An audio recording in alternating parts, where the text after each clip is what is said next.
Vous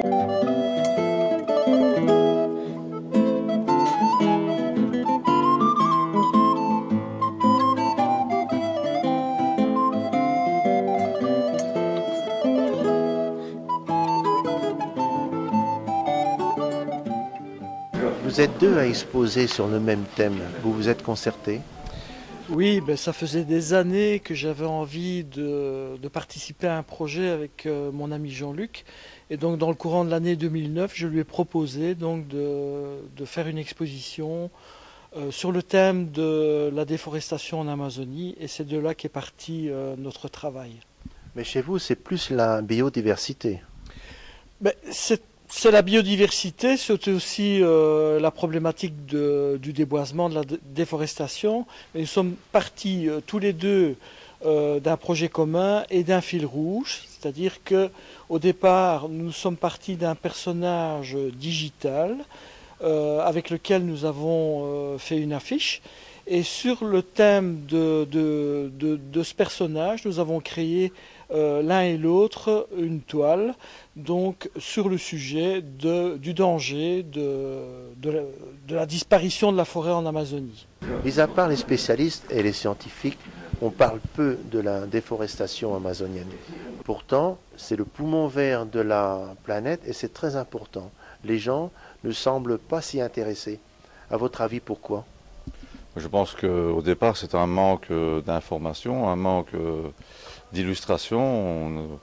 On ne montre pas assez quelles sont les conséquences de ce massacre d'arbres, ce massacre des forêts qui est le poumon vert de la planète entière, avec tout ce qui est à l'intérieur, les animaux, les plantes, tout qui sont d'une richesse extraordinaire. Et je pense qu'à travers quelques œuvres qu'on a fait ici, ça illustre bien ce que malheureusement ça pourrait donner.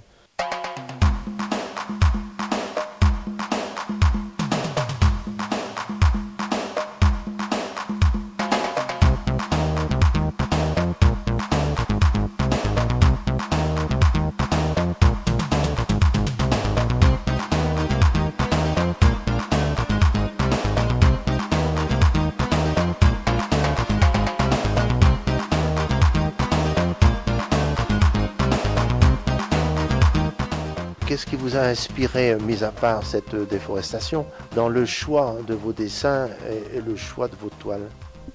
Ben justement, je suis parti de cette déforestation, en illustrant vraiment, en montrant que derrière l'abattage des arbres, il n'y a pas que ça. Il y a des gens, des êtres humains qui vivent dans les forêts, il y a des animaux qui vivent là-dedans. Il y a tout un équilibre qui font partie de toute la planète en même temps. Hein.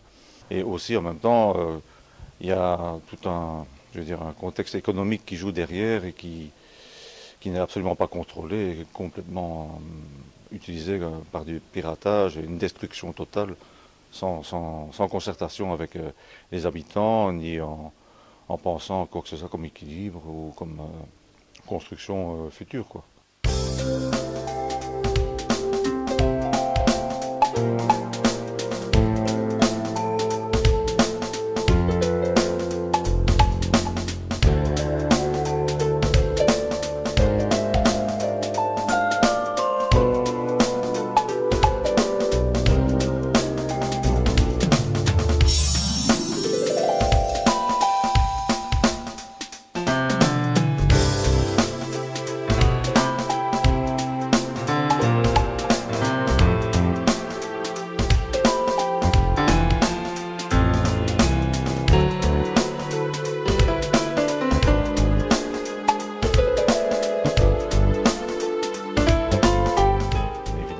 Il est grand temps d'intervenir parce qu'on a beaucoup à apprendre des peuplades et des éléments naturels comme les animaux, les insectes et les plantes qui regorgent encore de beaucoup de plantes médicinales dont on aurait largement besoin dans nos civilisations dites modernes et actuelles.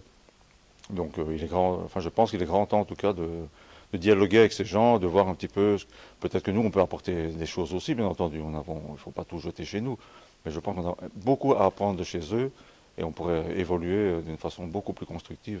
Si on parle de prédation, ça vous dit quelque chose? Bah oui, c'est justement le thème d'une de mes toiles. Prédation, bon, c'est positif et c'est à la fois négatif. Le positif, donc, c'est la biodiversité qui existe encore à l'heure actuelle, qui est mise en danger malheureusement de plus en plus. Par exemple, on va trouver une plante qui va permettre de développer des médicaments, qui va guérir des maladies qui sont encore jusqu'à présent incurables. Le négatif, évidemment, la prédation d'animaux et des végétaux à des fins commerciales. Donc ça, c'est le positif et le négatif.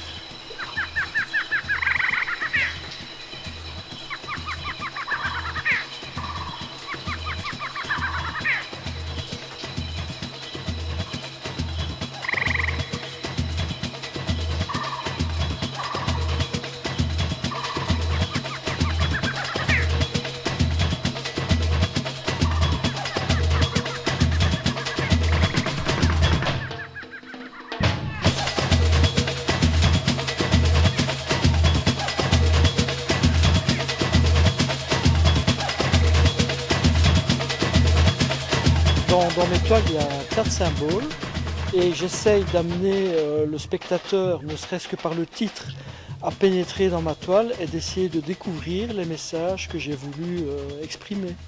Par exemple, vous verrez la toile qui s'intitule Colère. Vous pourrez essayer de découvrir la nature qui est en colère, qui a pris un visage humain. Vous avez d'autres toiles telles que Les yeux de la nature. Vous avez Mimétisme, où vous pouvez essayer de découvrir l'indienne qui s'y cache et qui peut-être a quelques révélations à vous faire. Dans vos toiles, on constate malgré tout qu'il y a plus de bleu, dans d'autres c'est plus de rouge ou de vert, mais il y a une raison à cela. Il y a une raison, bon, tout d'abord d'harmonie des couleurs et d'harmonie de la toile, mais parfois les couleurs ont une signification. Par exemple, vous avez des toiles rouges où, évidemment, j'ai voulu exprimer la couleur du sang, la couleur de la nature qui est saignée. Bon, vous avez des toiles évidemment qui sont vertes et qui expriment par exemple colère. Vous avez la nature qui est en colère, mais ça peut être vu d'un point de vue positif également, puisque vous avez par exemple dans le bouddhisme, vous avez des divinités courroucées qui sont protectrices.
Les gens regardent vos toiles, avez-vous l'impression qu'ils comprennent ce que vous voulez dire?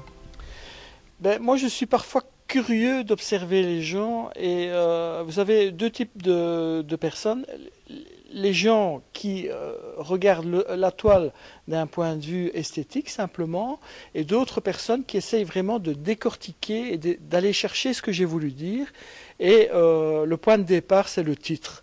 J'essaye de donner une petite indication aux visiteurs pour qu'ils puissent développer toute son imagination par rapport à ce que j'ai voulu exprimer.